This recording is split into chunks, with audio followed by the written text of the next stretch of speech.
خیمہ اجتماع۔ خداوند نے کوہ سینا پر موسیٰ سے فرمایا، بنی اسرائیل کو حکم دو کہ وہ میرے لیے ایک مقدس خیمہ بنائیں تاکہ میں ان کے درمیان سکونت کروں۔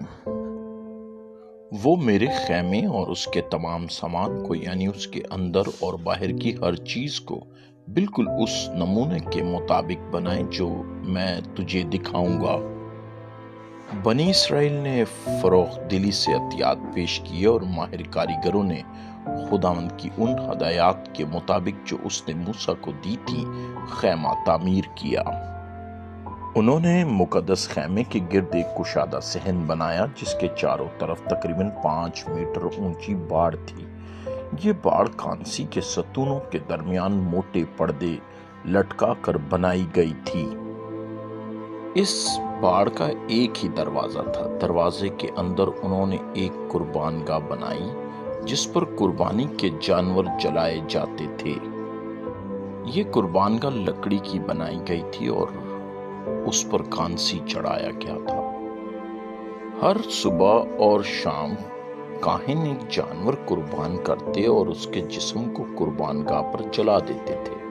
مقدس خیمے میں داخل ہونے سے پہلے انہیں یہ قربانی پیش کرنا ضروری تھا۔ قربان گاہ اور مقدس خیمے کے درمیان انہوں نے کانسی کا ایک بڑا حوض بنایا جس میں صاف پانی بھرا رہتا تھا۔ کاہن خداوند کے لیے قربانیاں پیش کرنے سے پہلے اسی پانی سے اپنے ہاتھ اور پاؤں دھوتے تھے۔ انہوں نے مقدس خیمہ لکڑی کے تختوں سے بنایا جس پر سونا چڑھایا گیا تھا۔ یہ تختے چاندی کے پایوں پر کھڑے کیے گئے تھے۔ مقدس خیمے کی دیواریں اور چھت رنگ برنگے موٹے کپڑے اور جانوروں کی کھالوں سے بنے ہوئے پردوں سے تیار کی گئی تھیں۔ یہ پردے لکڑی کے تختوں پر لٹکائے گئے تھے۔ مقدس خیمے کے اندر 2 حصے تھے جنہیں ایک موٹے پردے سے الگ کیا گیا تھا۔ کاہن ہر روز پہلے حصے میں داخل ہوتے تھے جسے مقدس مقام کہا جاتا تھا۔ دوسرے حصے کو پاک ترین مقام کہا جاتا تھا۔ مقدس مقام میں انہوں نے 3 چیزیں رکھی۔ ان میں سے ایک سونے سے مڑی ہوئی لکڑی کی ایک چھوٹی میز تھی اور ہر روز کاہن اس میز پر تازہ روٹیاں اور انگور کا رس رکھتے تھے۔ یہ چیزیں وہ خدا کے حضور نذر کے طور پر پیش کرتے تھے۔ دوسری چیز 7 شاخوں والا سونے کا چراغ دان تھا جس میں زیتون کے تیل کے چراغ جلتے تھے۔ سردار کاہن ہر شام ان چراغوں کو روشن کرتا اور انہیں صبح تک جلنے دیتا تھا۔ مقدس مقام میں تیسری چیز سونے کی ایک چھوٹی قربان گاہ تھی۔ ہر صبح اور شام کاہن اس قربان گاہ پر خوشبودار بخور جلاتے تھے۔ انہوں نے پاک ترین مقام کو مقدس مقام سے ایک موٹے کپڑے کے پردے کے ذریعے الگ کیا تھا۔ یہ پردہ نیلے، ارغوانی اور سرخ رنگ کے داغوں سے خوبصورت نقش و نگار کے ساتھ بنایا گیا تھا۔ سردار کاہن سال میں صرف ایک بار اکیلا پردے کے پیچھے پاک ترین مقام میں داخل ہوتا تھا۔ پاک ترین مقام کے اندر سونے سے مڑا ہوا لکڑی کا ایک صندوق تھا جسے مقدس عہد کا صندوق کہا جاتا تھا۔ اس کا ڈھکن خالص سونے کا بنایا گیا تھا۔ سردار کاہن سال میں ایک بار قربانی کے جانور کا خون عہد کے صندوق کے ڈھکن پر چھڑکتا تھا۔ عہد کے صندوق کے اندر انہوں نے 3 چیزیں رکھی۔ پہلی 10 احکام والی پتھر کی تختیاں، دوسری من سے بھرا ہوا ایک مرتبان اور تیسری ہارون کی وہ لاٹھی جس میں کونپلیں پھوٹ آئی تھیں۔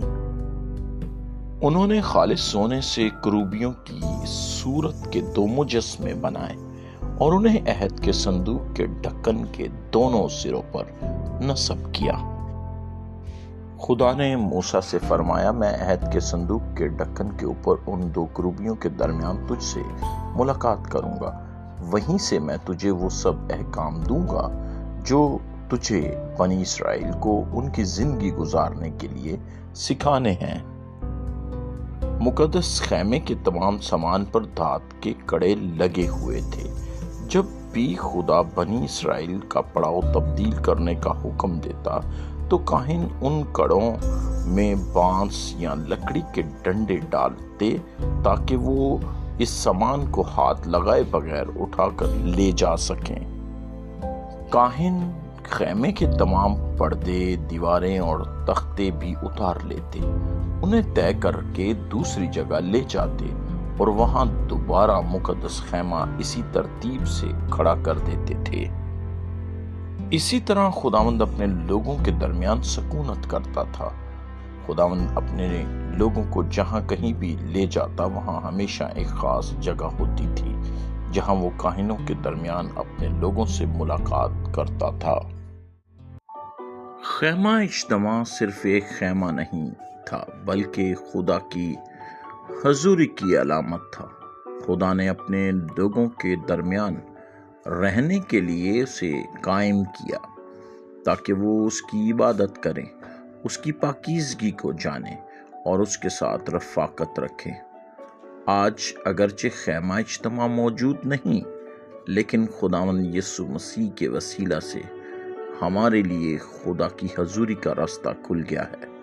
مسیح ہماری کامل قربانی، ہمارا عظیم کاہن اور خدا تک پہنچنے کا واحد راستہ ہے۔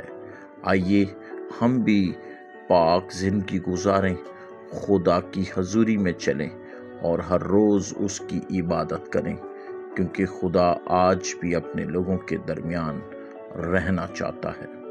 دیکھو، خدا کا خیمہ آدمیوں کے ساتھ ہے اور وہ ان کے ساتھ سکونت کرتا ہے۔